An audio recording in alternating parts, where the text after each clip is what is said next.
There's always a little bit of a delay. Whenever I go back to the live recording, there's always a little bit of a delay. So I'm just going to check and see if we're live.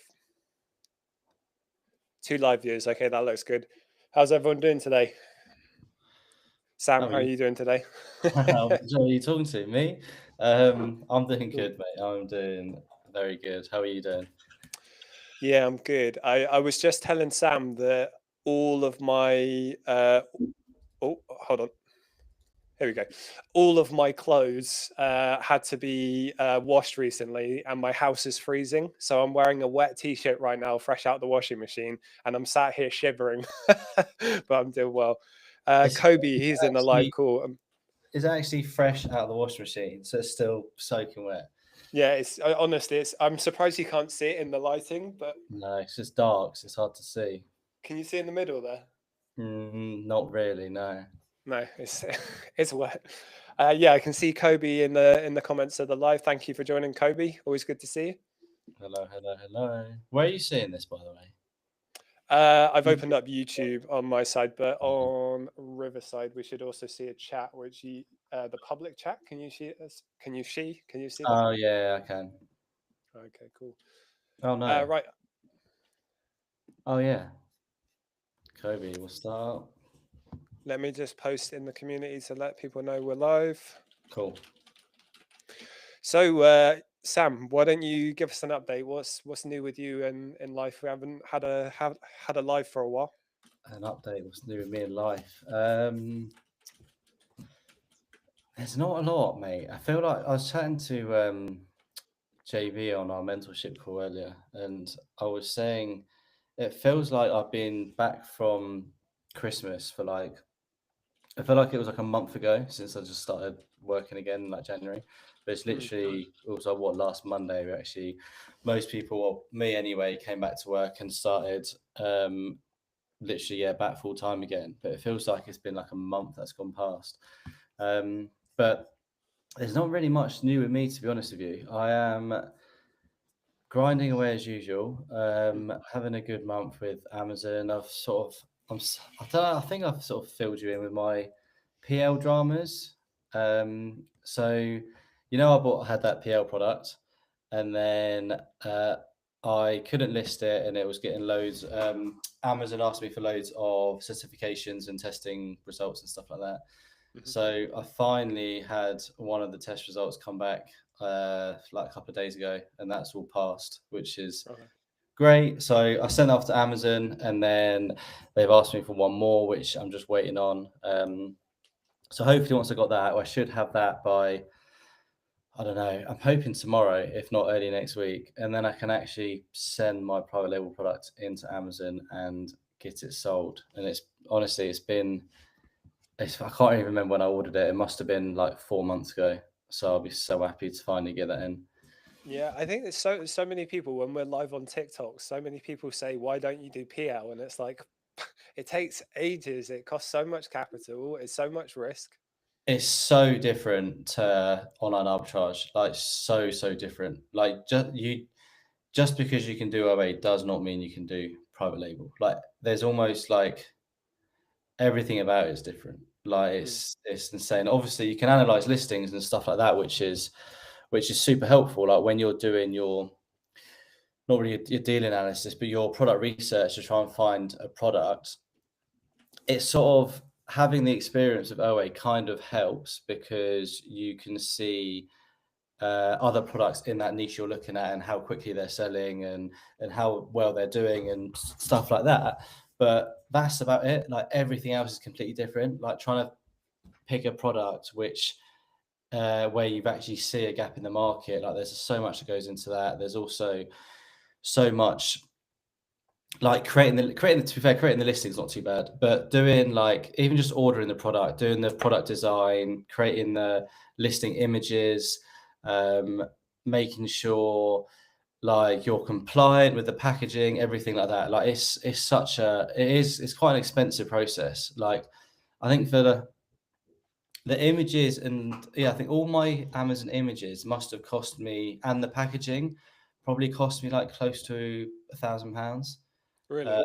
yeah, and that's for, well, I think there's 7 Amazon images, and there's also and then my packaging. So they had to do design the actual product itself. They designed all that, and they also designed all the packaging. And then that must have been close to £1,000. I think the packaging, and that was like 300, and then the images were maybe a bit less than that. I think they're like 70 quid an image. So what, 70 times 7? So yeah, a bit less than £1,000. But it's quite a lot. It's expensive. There's a lot to learn. There's a lot of headaches. Like OA, you can get started straight away. Like PL, it's just so much more long-winded. Like it'll be great when it eventually gets going and starts selling the stuff, but it's been a process. For sure. So Zara, she said, hi there, welcome to the live. I don't know how to pronounce that. Teriaja. If there are only two big sellers with lots of reviews and Amazon shares the buy box, is it worth hopping on the listing? Yeah, man, it depends on you doing the deal analysis of the product. If you go to Keeper and go to buy box statistics to see how much the buy box is being shared, Sam, what would you say if it's above sort of 80-90%? It's probably not worth your time, right? It depends. Like I was speaking, I think it was actually Zara who mentioned it in the Discord the other day. Like the buy box percentage is, you can't just rely on that. Like it's so dependent on other factors. Like Especially price. that's what I mean. Like price, FBA, FBM. Let's say there's two big sellers, and they're both the same price, but one's FBA, one's FBM. The FBA is obviously going to have a huge, like much more buy box percentage. So it's not completely accurate. Like you can't just think, okay, well I'm an FBA as well. If I come on, are they still going to get like 80%? It's all, well, no, that it's going to be different because you're now FBA and you can compete a lot more in terms of shipping and everything like that. So there's so much more to look at. Like I think when Zara was saying she wasn't sure whether to jump on like an Amazon to Amazon listing. I don't know if it was Amazon to Amazon, but Amazon were on the listing. She didn't know whether to jump on the listing because Amazon were there and they were holding the buy box for ages, which is fair, but who is actually competed with Amazon in like the last 90 days? If everyone has been FBM or their price has been higher, like a lot of the time you'll see on Amazon's listing, everyone else is higher than Amazon. And well, obviously they're going to have 80% of the buy box because no one's competing against them. But as soon as you come on and if you match their price or even undercut them ever so slightly, like obviously first start by matching the price and see if they share the buy box. If they don't, just drop it by a penny or whatever. And that's only against Amazon, not other sort of FBA sellers, because you're sort of shooting yourself in the foot a bit there. But with Amazon, you're just generally okay. And Teriaja, sorry, I just wanted to jump in and say, Teriaja, I've done an A to A listing before where Amazon was the only historical seller on the listing throughout time. So obviously they had 100% buy box. I got the A to A deal, listed it for like £1 cheaper than Amazon, and then I sold through the stock within 3 or 4 days. So it is possible. You just got to try and see how it goes. Yeah, definitely. I think you need to make sure there's enough margin in the product, because if Amazon, let's say these two big sellers, for example, if they're both on, let's say they're both on the listing at like £50, and if that £50 is like right at the bottom of your ROI and it's sort of borderline not really worth buying, then there's a bit of risk there, because it's if the price starts coming down, or if you need to start undercutting to get the buy box from these two big sellers, you're going to leave yourself just no room for margin. So then you've got to think, is it really worth it? Like you need to make sure there's enough margin in the products, because if you want to start competing with bigger sellers, and let's say you're brand new, you got no reviews or 5 reviews, and you're against someone who's got 12,000 reviews or something like that, like you will get the buy box, but it's just going to be very low compared to them. So if you are against them, you probably will have to crash the price to get the buy box. And if you're already at the bottom of your ROI when you're buying it, then there's really no point, because you're just going to crash it even further, and it's just not really going to be great in the end. Yeah, for sure. Laurie, hey, welcome to the live call. Thank you for joining. Kobe, so you guys recommend Buybot Pro or SAS? It says I've frozen. Have I frozen on your side? You have, I can hear you, but you're All right, let me reset my camera. Yeah, so Kobe asked, do we recommend Buybot Pro or SellerAmp SaaS? Okay, we should be good to go now. So you gonna hold on, let me try and switch it back on. You're just a black screen at the minute, but I can hear you. Oh my lord, I thought TikTok was the issue. But yeah, to be honest, so answering the question anyway, do you guys prefer Buybot Pro and SaaS? I prefer. To be fair, I can't really say I prefer SaaS. I use SaaS. I've never used Buybot Pro. I've only ever used SaaS the whole time I've been selling. So, for me, it's SaaS, but I've got nothing really to compare it to. Like I know people who have used Buybot Pro, and I've used it. I've compared I both. think Yeah, so we make more commission recommending Buybot Pro, but we don't do it because SellerAmp SaaS is cheaper, and in my opinion, it's better. Buybot Pro is okay, but I much preferred SellerAmp SaaS. It's way cheaper and it does the job for what you need. So even though we would make more commission pushing out Buybot Pro, in our opinion, SellerAmp SaaS is the better option, and it just integrates with a lot of stuff. So yeah, I don't really see the need in spending the extra cash when it's, in my opinion, SellerAmp is better. I think it's great. Like it's like you say, the integration, right? It integrates with. But then again, I don't know what Bible Pro does, but it integrates with Google Sheets perfectly. It then integrates with, if you use SDK, it integrates with SDK, which is really really good. So yeah, for me, it's just the winner there. I'm still trying to sort my camera, but I can talk in the background. So Kobe said, "Hire me, bro. I'll do everything for you." When you were talking about your PL stuff, how does A to A work? How we can tell if the price will go up? Yeah. So when you're doing Amazon to Amazon, that's A to A. I think I've said this to you before, Kobe, but to anyone else out there, always make sure your seller account has a different email address to your buyer account. And when you're doing your deal analysis to tell if the product price is going to come back up, you're going to look at the historical pricing on the listing. And when the product drops down to a lower price, that's when you're going to snag it. And you're going to base your decision based on if it looks like the price is going to come back up and return. If it's really erratically priced and it goes up and down, that's less secure as an A to A lead. What you want is something really historically stably priced that just instantly drops and then goes back up. That's the kind of leads you want to find. For sure. And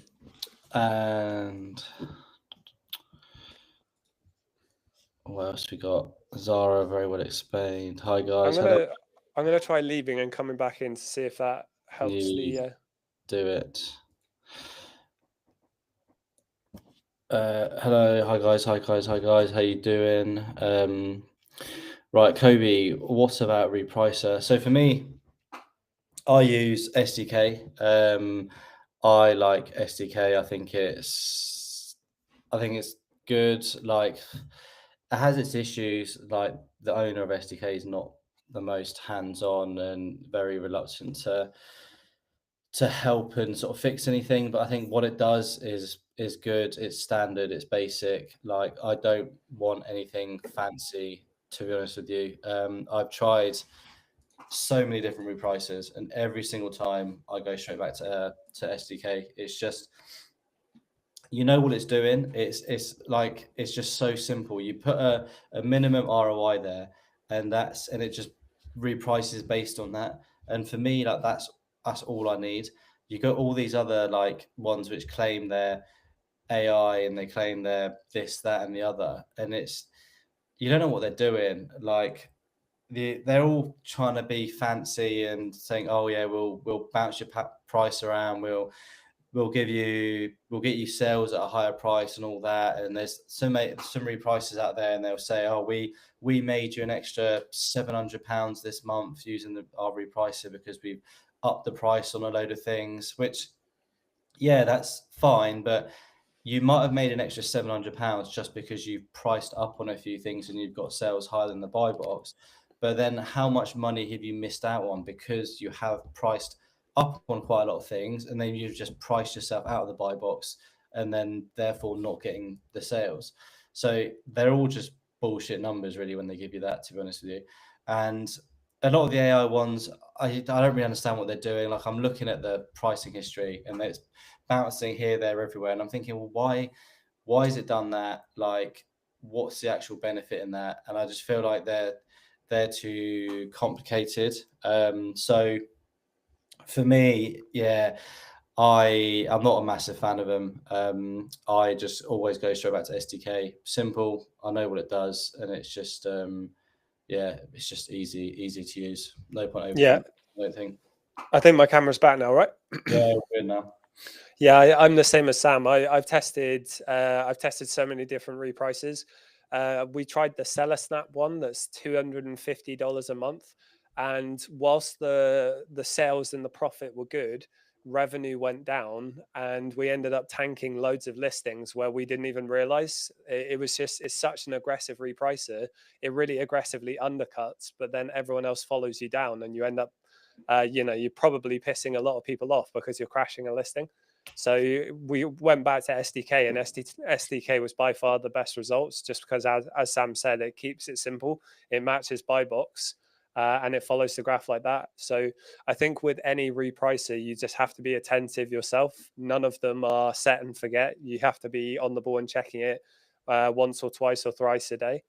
Yeah, But I yeah, think I used Seller Snap as well. And to be honest, I spent more time manually adjusting all my minimums and maximums that there was honestly no point me even using repricer. I was better off just manually repricing. And I thought, yeah. that's not why I want a repricer. I don't want a repricer, so I have to be on top of it all the time.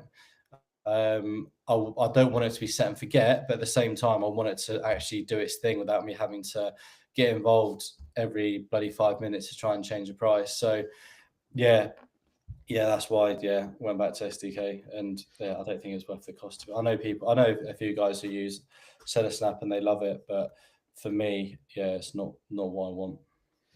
Kobe, you said, can we only use SDK repricer? No, you have to get both subscriptions. You have to get a standard SDK sub and then the repricer sub. Um, well, I keep talking to everyone about this, but the software that we've got coming out will be an all-in-one solution. So we're going to have a lot eventually. But yeah, for now, SDK is the repricer we recommend. Terry Adjett, is it best to do A to A with a business account? Yeah, so if you're doing UK A to A, then having a business account is really good. If you're doing European Amazon to Amazon, then it doesn't matter. You can't use a business account. You have to use a personal.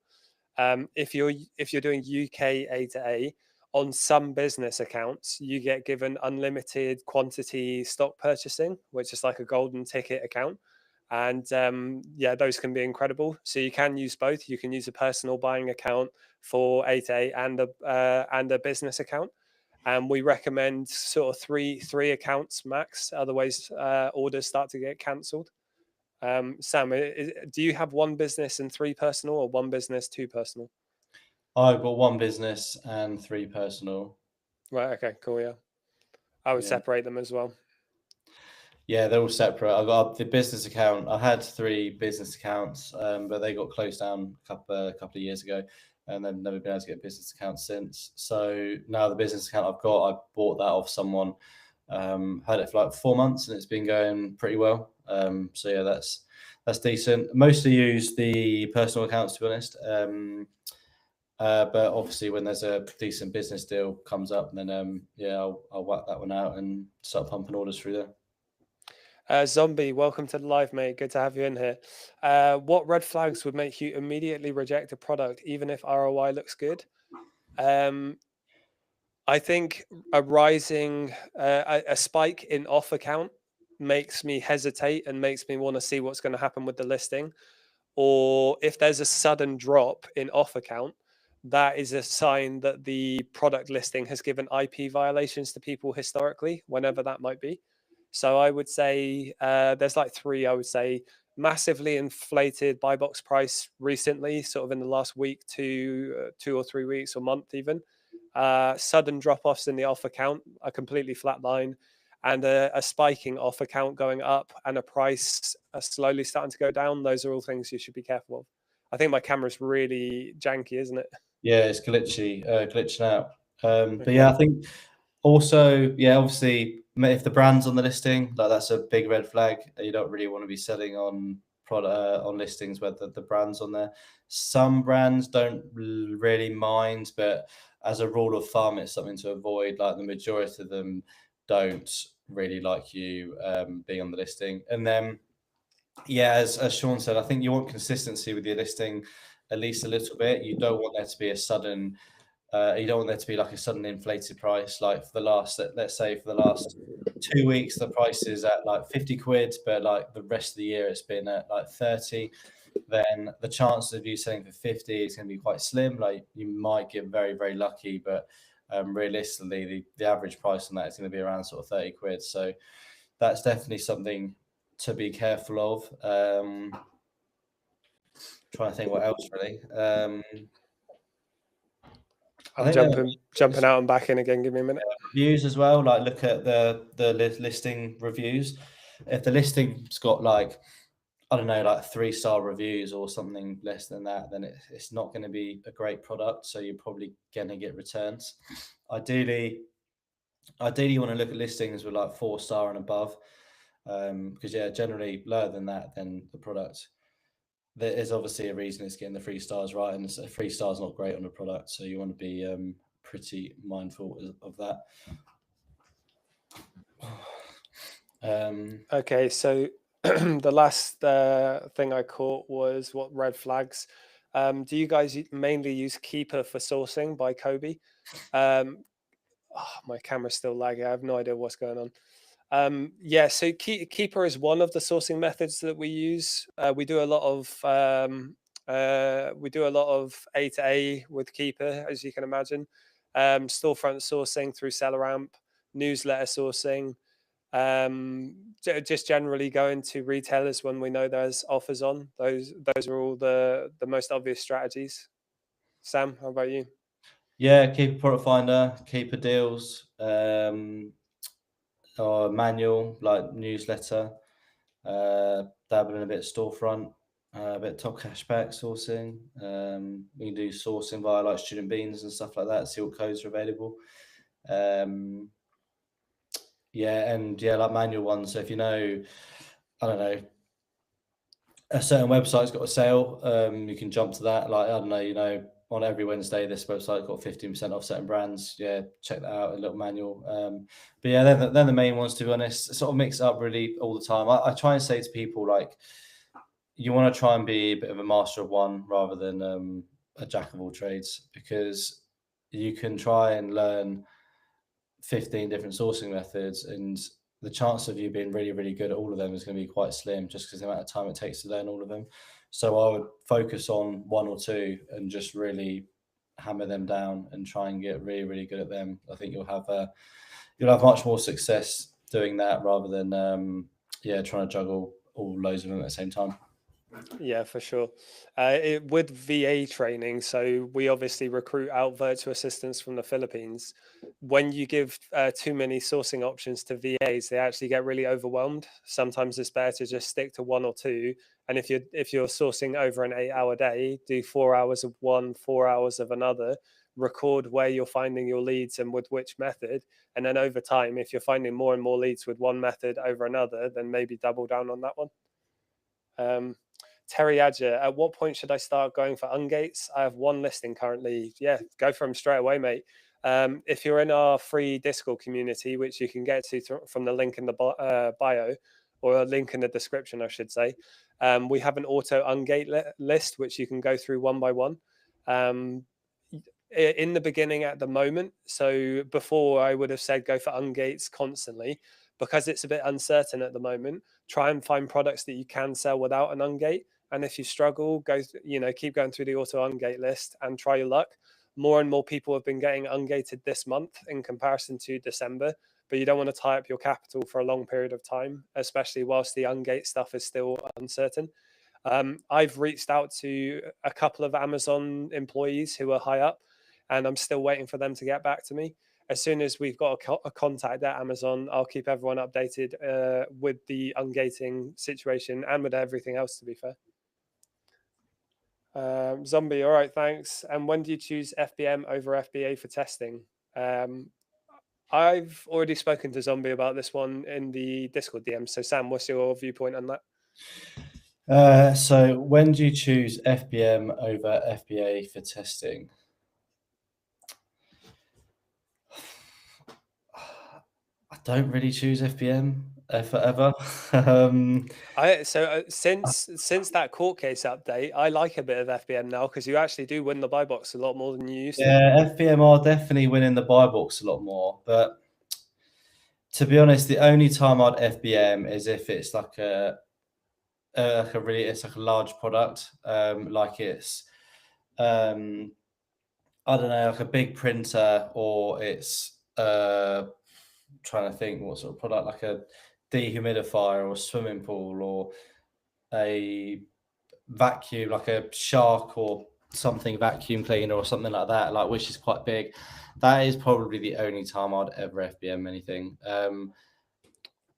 I don't know. I just wouldn't FBM. I just wouldn't really FBM anything else. To be honest with you, I think it's where I guess it's a bit different. Where I have a prep center and I'm a bit more hands off.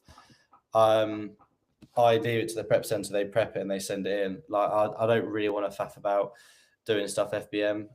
If I know it's all in Amazon and they can deal with it all, then that's going to be a much easier option for me rather than me having to get involved. To be honest with you. But yeah, so so Zombie had a unique situation where he bought 15 of a unit, finally became ungated and selling it, but the product only sold really heavily over Christmas, and now we're in January. So the sales were rapidly declining and sales per month. And I suggested to him, this is what I've always done and it's worked well for me. If you've got 15 of a product and the offer counts increase, so if you send it into FBA, your stock's going to be live for a long time, just immediately list it as FBM, try and get sales while you send in, half of the units or maybe 10 of the units, and just try and shift through as much FBM as you can.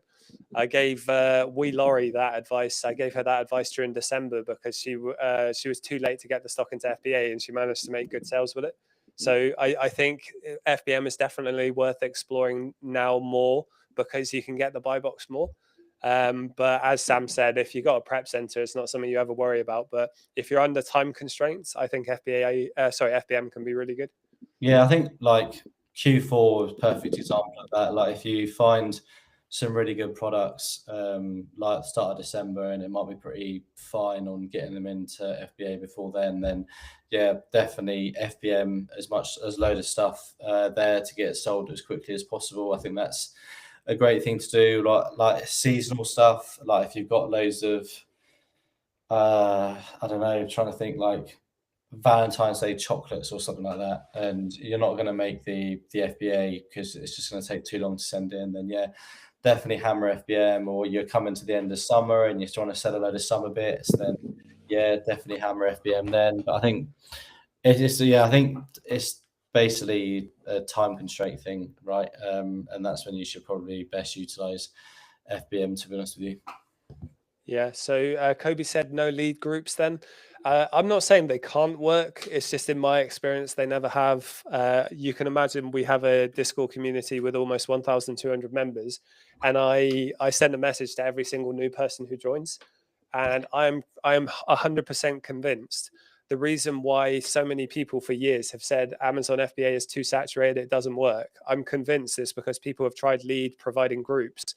Their listings have bricked. And then they've gone, oh, well, this clearly doesn't work. It does. You just need to learn the skill and learn how to find leads yourself. That's my opinion anyway. Yeah, I think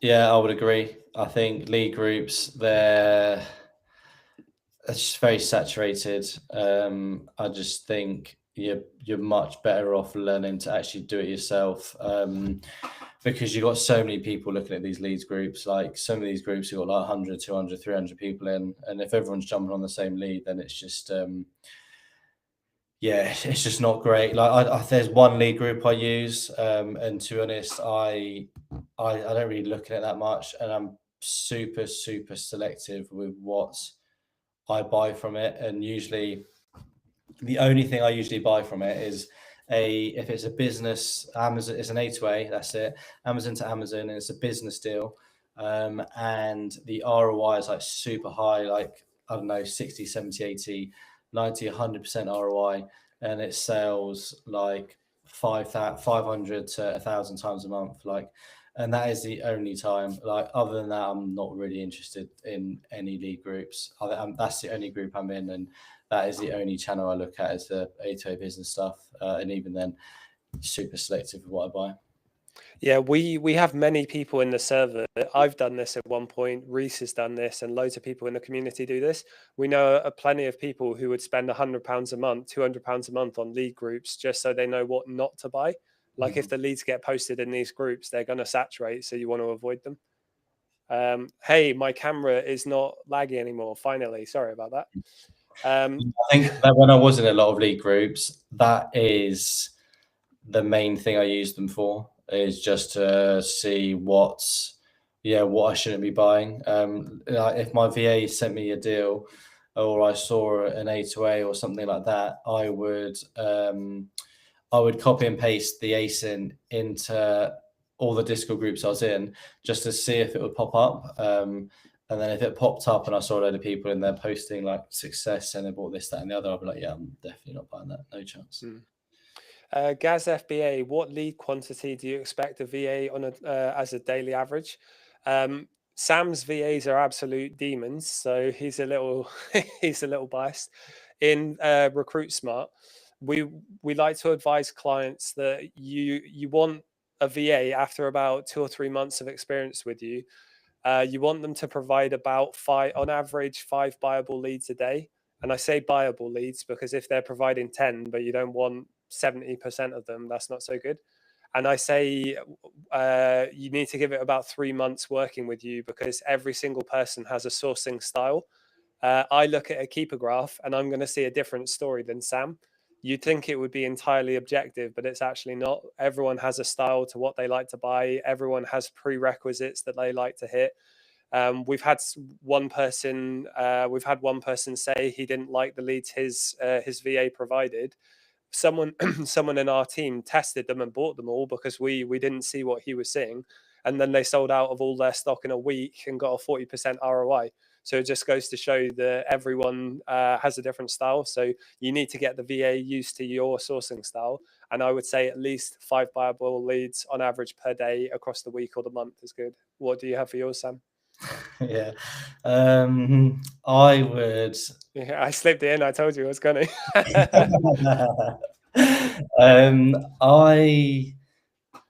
I don't know. I guess it's hard because I'm in a bit of a different position, really, where I've had my VAs for so long. I don't really measure it based on leads. Everything I do is measured based on spend. And for me, like, whether they produce 1 lead or 10 leads, I don't care too much as long as I'm spending loads. Like, for me, if they're going to produce 1 lead and it's like super high cog and I can spend loads of money on it, I'd rather that over loads of other leads which are really low value. So I guess it's quite different. But I guess in terms of like my VAs, having a little look, I think they produce I don't know, let's have a look. This month's not really a great month to go off though, to be fair, because sourcing's been pretty tough, and I don't think I've bought anything for like 3 days just because the leads have been pretty poor. Gaz, one thing I would say, just in case you're not doing this, what we definitely would recommend is having a really simple Google Sheet document that just has a few rows that has hours 1, 2, 3, 4, 5, 6, 7, and 8, and have the columns a number of leads found, sourcing method used, retail websites visited. What was the other one you used for yours, Sam? Was it coupon codes or something? Yeah, discount codes, method, and websites / sort of storefronts they sort of storefronted. Yeah, and the reason you want to collect that data over time, again, is what I said earlier. If your VA is finding loads of leads with storefront sourcing, and they're not finding any with Keeper Product Finder, but they're spending half their shift using Keeper Product Finder, they either need to stop using it and double down on storefront sourcing, or they need more training in Keeper Product Finder. So it's a really good way to see your VA's uh, positive attributes and their blind spots. So, as an example, like this month, it has been crap this month. So, one of my VAs found 2 deals today. I think I don't even know if I bought one of them. My other VA found 6. And then yesterday it was one found 3, the other one found 2. Day before, one found 8, and then the other one found 3. So it's very, very mixed. Again, it's not really the best month to go off just because it's very, very hit and miss. But I'd say they are roughly finding like between 5 and 10 leads a day. I probably buy maybe 50 to 75% of them, I reckon, across both of them. But yeah, like I said, everything I do is all based on spend. That's how I measure everything, and not quantity. Shout Alex, thank you for joining the live, mate. Good to have you in here. Speaking about auto, oh, it jumped. Sorry, one sec. Let me find that again. Mine's getting Speaking about auto ungates, do you think importing ASIN lists into Amazon is a good idea or a bad one? If you mean bulk uploading listings, definitely. I love doing that. I with the auto ungate list, I do tell people to go through it one by one, to just try and get it ungated.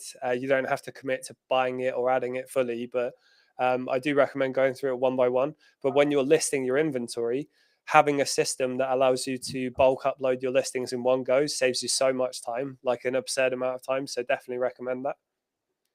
I would try and refrain from adding listings to your inventory unless you really do intend to sell them.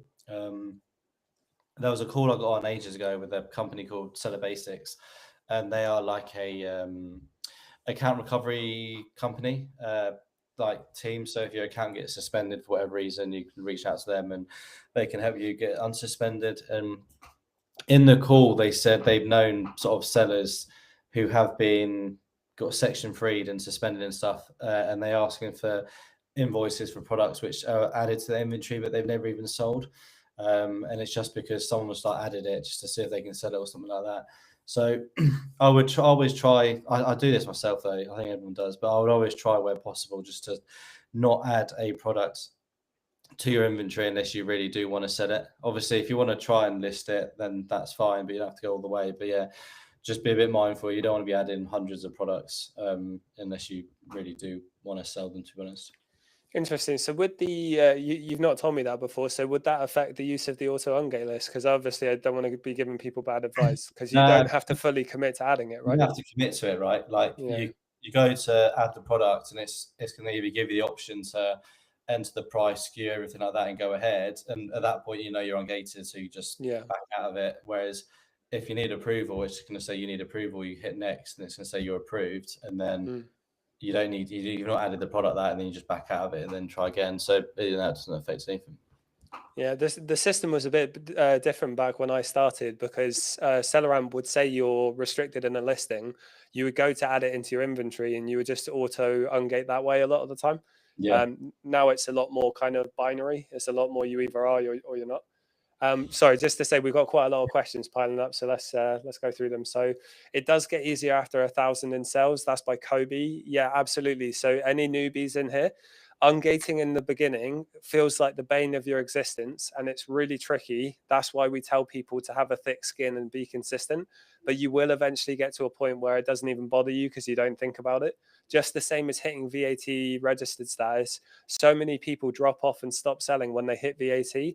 But if you keep progressing through it, it just becomes another thing that you eventually stop thinking about. And the sellers who stick with it long term and keep reinvesting and keep growing, keep developing the skill, like Sam here. Sam just did over 6 million, 30,000 profit in December. He gets to those numbers by being consistent. When selling electronics from Zara, when selling electronics, what if the product breaks after a few months? How does the warranty work for the customer? Do I get it returned? Didn't really get it. Yeah, so electronics can be very annoying. There is a 2-year warranty with electronics. So if the product does break within that 2 years, and if the customer knows how to and wants to, they can go back to Amazon and get it returned. So it is annoying, but at the same time, it's quite rare customers. If a customer has a product and it breaks after a year, like depending what the product is, like if it's not super expensive, like a lot of customers won't really know that and they won't know to try and get a refund. A lot of them will, so you can get quite lucky there, but you also can get unlucky. But yeah, you do get shafted with electronic returns, but at the same time, you also have the same warranty window wherever you purchased it from. So if you purchased it, I don't know, if you purchased from um, Currys or I don't know, Amazon or something like that, you also have that same warranty window as well. You also have the 2 years, which you can return it if you need to. So if you get it back, I would just return it to where you bought it from and just return the favor, to be honest. Zombie, thanks. And if a product only makes profit on FBM, then stick to it or leave it, you reckon? FBM and FBA profit wise shouldn't be that different. If you check the FBM calculator on SellerAmp SaaS, based on your shipping cost, you should be able to see what the profit calculation is. But especially with low value items, the profit difference isn't that big. It's more of a thing with speed. With FBM, what you do have to be cautious of is if you get a negative review on FBA, Amazon will take responsibility for that and it doesn't affect your account. Whereas on FBM, if you get a negative, it's a lot harder to remove. So just bear that in mind. FBM has its pros and its cons. I've got one negative feedback on my whole store out of like well over 1,000, and it's just from an FBM order. Can't believe Yeah, it. bloody Gutted. typical. Yeah. Hope you're both doing well and had a good December. Aiden, yeah, thank you, mate. Really Yeah. good, thank you. I had the flu all over Christmas and New Year, which was annoying, but still, I think everyone in the UK did this year. Yeah, it was rough. How much? Sorry, go on. I was going to say, how much will I need for A2A? Do you mean cash? I guess it's the same as anything else, right? It's just, like, I assume you mean money. It's the same, like, as much as you need for online arbitrage, right? There's no real different. I don't think you need any more. I don't think you need any less. I think, yeah, it's same. It's pretty much away. It's just a different method of sourcing. But I don't think there's any difference in it, to be honest with you. Aiden said, Sean, I know you were speaking in the live at the start of December. Finally hit a 10K month. Should have the same this month. Hopefully everything is going well with your wholesale journey starting this year. Mate, that is incredible. So to everyone in here who has some backstory, I've been chatting and supporting Aiden for a long time, answering all your random questions. And mate, how long have we been chatting? I think you and I have been talking for quite a long time now. So to see you hitting 10K a month is just absolutely insane. I'm so happy to hear that, man. You deserve it as well. You've put time and effort into it. So good job. Wholesale stuff, yes, it is going well. We have 3 suppliers who are interested in providing leads into our mentorship group, and I have a lot of plans with what I want to do with wholesale in our software. I want to add suppliers into the software where you can browse products based on what they have.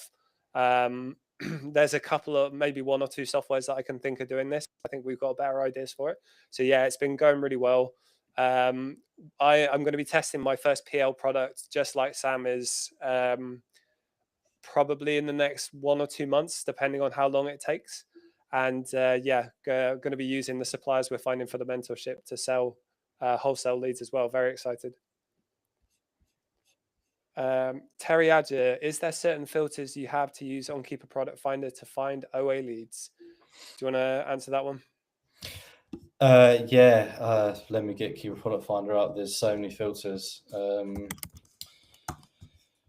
you have the Keeper account that you can share your screen without giving anything away? Uh,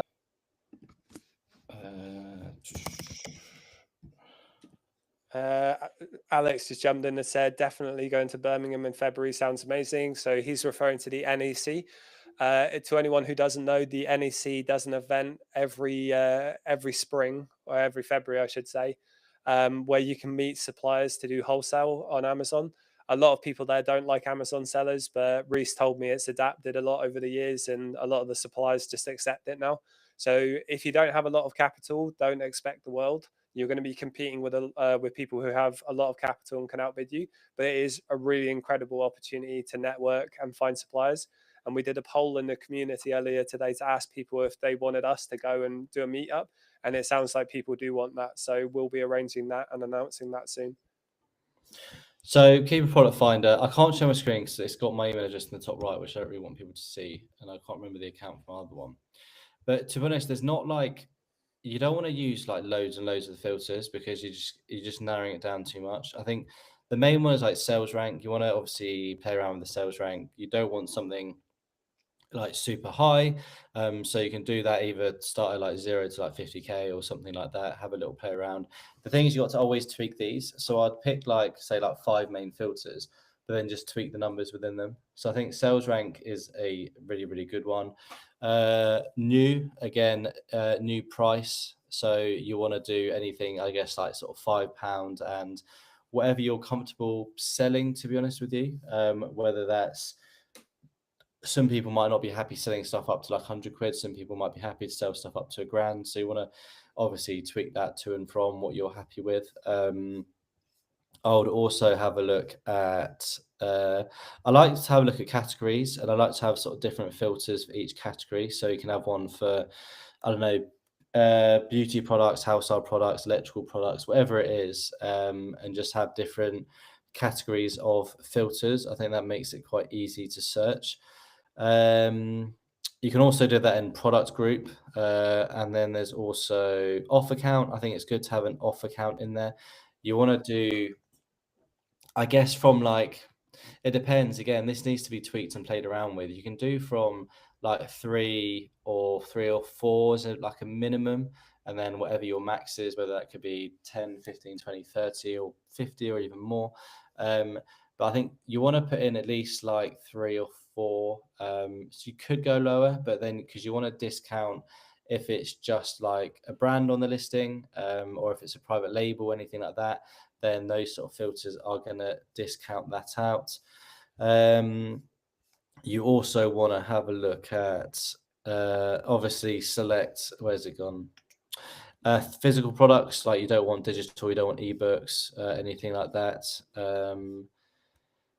And you can do like Amazon's out of stock percentage as well. But that's generally, I'm just trying to think if I've missed anything.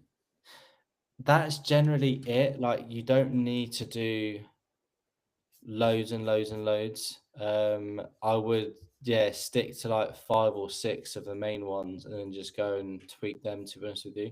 The more you do, the less you're going to find, and you're just going to make it a lot harder for yourself. So just, yeah, do it simple and just tweak the ones you are using.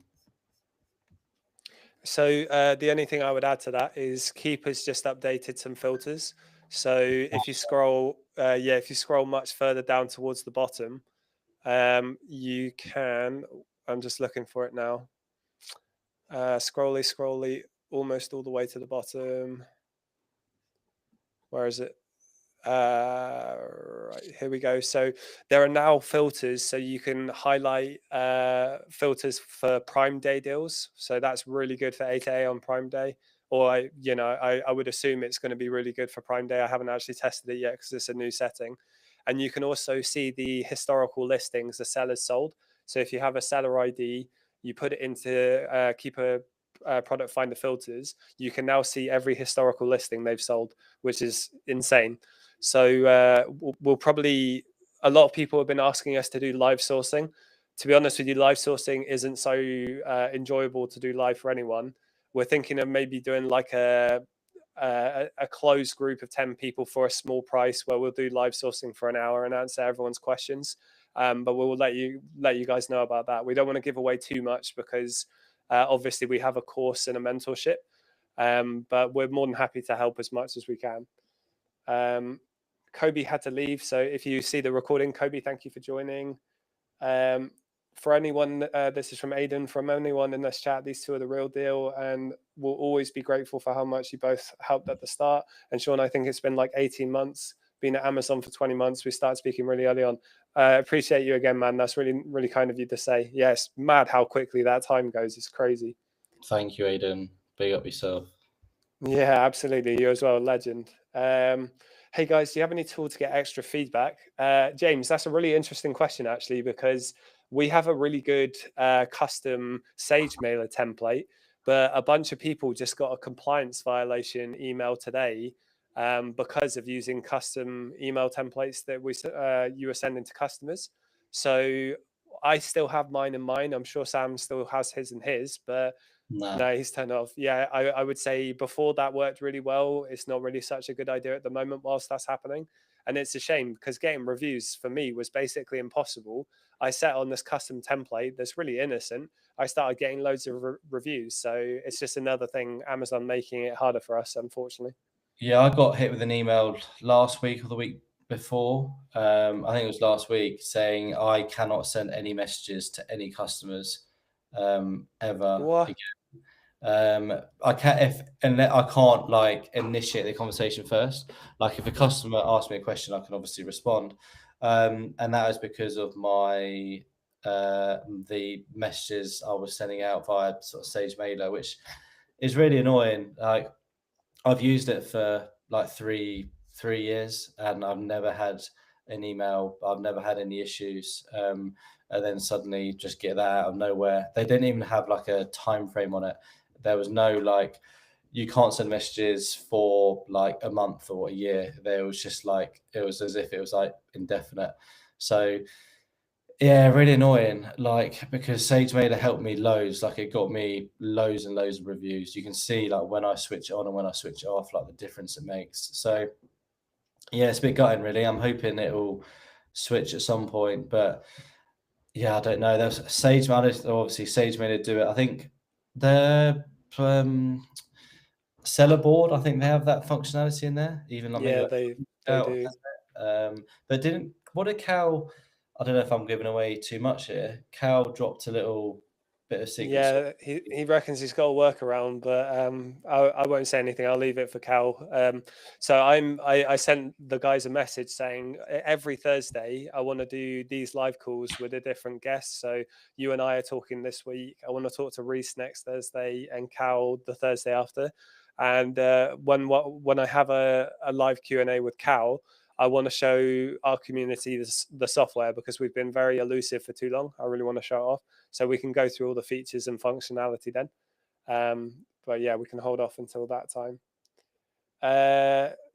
Alex, I source by scanning Keeper top 5,000 of each category and then throw it into RB source. I know it's lazy, but it works at least at least for where I'm at in this journey. Thoughts? Yeah, that's decent. I haven't used RB source for a long time, so I can't comment on it. But the guy who runs it's in our server, I think, and I still need to reach out to him to introduce myself and say hi. I know Mogul uses RB source, I think, so he does quite well with it. So if it works, yeah, sounds good. One of our mentees, he does that exact same thing, and he gets some pretty good results out of it. Yeah, decent. Right. What else was there? Is there any, just before because we're coming close to 8, is there anything kind of seller smarty mentorship that we should tell the group about? It is the best mentorship in the world, and you will make millions of pounds if you join up. So it's a no-brainer.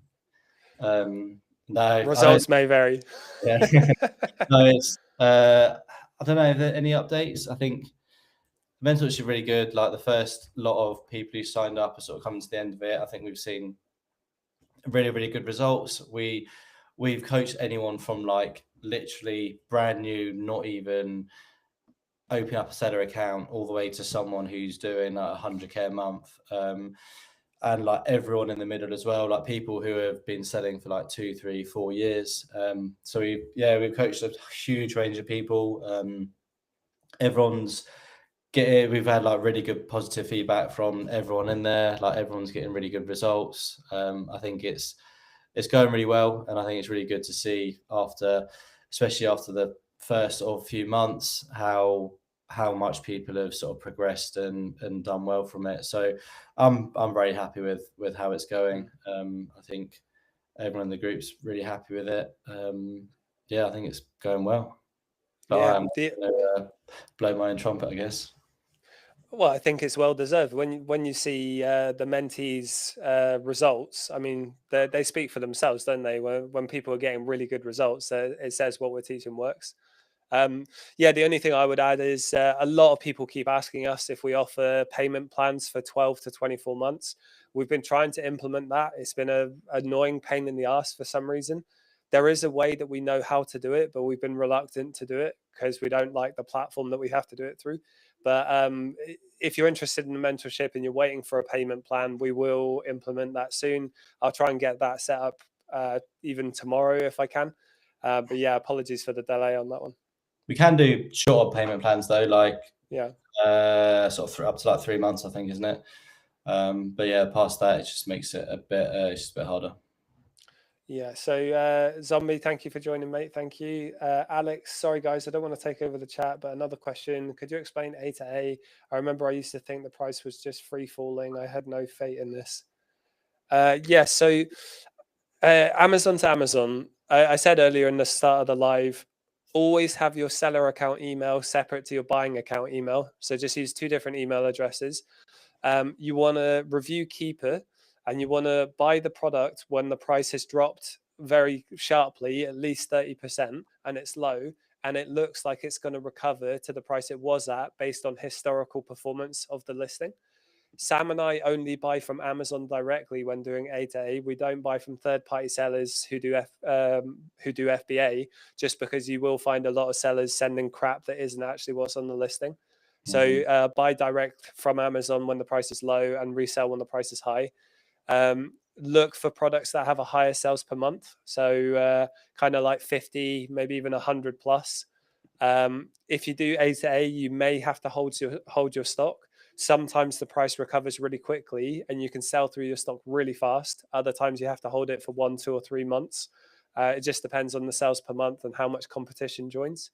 It is really, really good, especially EU A to A. EU A to A is also really, really good.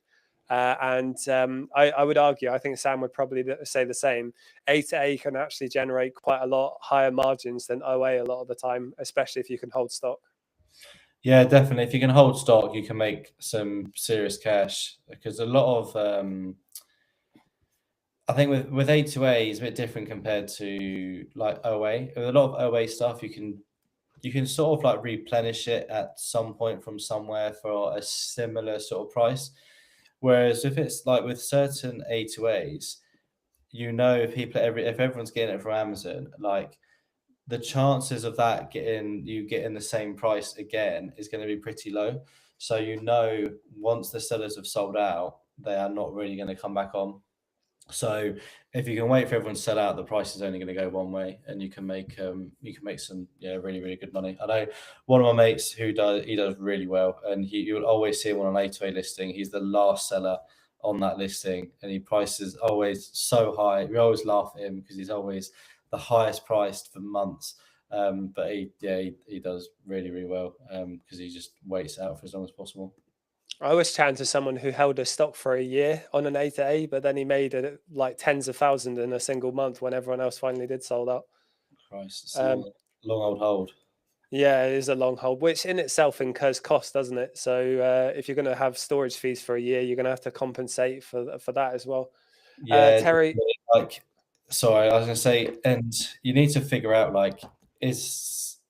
although after a year you could be making like, I don't know, let's say like 60% ROI or whatever it is, but you probably, I don't know what his numbers were or anything like that, but you lost the reinvestment opportunity along the way, didn't you? you could have turned that money over like 2, 3, 4 times. Yeah, I think the same. If you turned it over at like, let's say 30% ROI, if you've done that a couple of times, you'd be in a better position. You'd have more, let's say you get more cash back, you get more money spent on the credit cards, you get more points, get more stuff like that. And I think you probably would have done better, but I guess it's hard to know without actually Mm. seeing the numbers. Terry Adger, how much would the mentorship be on a 12-month payment plan? That's quite. It's hard to tell because depending on the buy now pay later company that you work with, they all have different fees. And if we were going to do payment plans, we would add on 15% to compensate for the fees, depending on how much the fees are. So the course that comes with the mentorship is 700 quid. We don't talk publicly about how much the mentorship costs, but if you jump in a call with us, we'll talk you through pricing and everything straight away. But we want to make sure that you're a good fit for us as well. We're really selective with who we work with. We're really proud of the group that we're cultivating. It's really decent people who help each other grow. So we want to make sure that we can help you and that you're a good fit for the community as well. As soon as I've got a good buy now pay later system set up, I will let everyone know. As soon as we got it, I'll post it on socials and everything like that. Alex just said, could you give an example why the price drops? Obviously, we're not talking about tanking pricing and reprices. I think might help new people like me. It might help new people like me. Yeah. So Amazon and retailers do deals all the time. So there's a thing. I spoke to someone who used to work in Curry's distribution. Curry's would basically strong arm electronics companies by getting their products ridiculously cheaply, but by just buying so much of it. And when they get that stock, they would put it in an offer like a spring deal or whatever, and Amazon price matches them because they're competitive. So say Currys or Argos does this big electronics deal, Amazon matches them. That drops the price on Amazon. You can buy it from Amazon whilst the price is low, or even Currys. You can buy it from Currys and get cash back and everything like that. And then as soon as that flash of stock is gone and the price goes back up, that's where you resell it for a profit. And often A to A leads, this is something people neglect. A to A leads are really good, but you might be limited in how much stock you can buy. Just hit the Google shopping button on your SellerAmp SaaS, go and find it in the retailer that Amazon could be price matching with, buy even more stock with cashback, with discount gift cards. You might even get it cheaper. So yeah, always good, always worth rabbit holing that method. With A to A, if Amazon sells on the listing, would you sell back on the same listing? And what's the minimum sellers required to be A to A? Yeah, that's exactly it, mate. What I was saying earlier was we only buy from Amazon when we do Amazon to Amazon. You can buy from other FBA sellers, but you're going to run into times where you buy a laptop and you get sent a shoe. Really random crap can happen. If you're buying from Amazon directly, it's a lot safer. And by extension, that means you're going to be reselling it on the same listing that Amazon is on, which is completely fine. You just need to do the deal analysis correctly and keep it, and you need to use 2 different email addresses. I think at the same time, Amazon buys from the same suppliers and need to renew the orders. Just be careful not to buy ingestibles A to A since they might go bad soon, hence the price drops. Yeah, that's true. I think when you're bulk buying anything that has an expiration date, you need to be careful. And if you go to the NEC and you talk to suppliers, I know loads of people have done really, really big wholesale orders, and the wholesale products they got came with really, really close expiration dates. So that's a really good tip. Yeah, thank you, Alex. You definitely need to look out for that. Guys, right, it's 8:05. We were here for an hour tonight. Really appreciate your time. Drop us a subscribe because this is YouTube. Thank you for joining. Join the free Discord and schedule a call if you want to sign up to the mentorship. Thank you. Thank you for joining me tonight, Sam. Thank you. It's been an absolute pleasure, Sean. Thanks for having me. Thanks everyone for your questions. Thanks for watching, listening. Yeah, it's been good to chat to you all. Yeah, and as I say, we're aiming to do these every Thursday at 7. If this isn't a good time, we can change the time. I just want to be consistent with the date. This was the best time for Sam and I, but we'll see how it goes. We'll do these every week. So yeah, have a good day. Well, have a good evening, guys, and we'll see you later. See you later.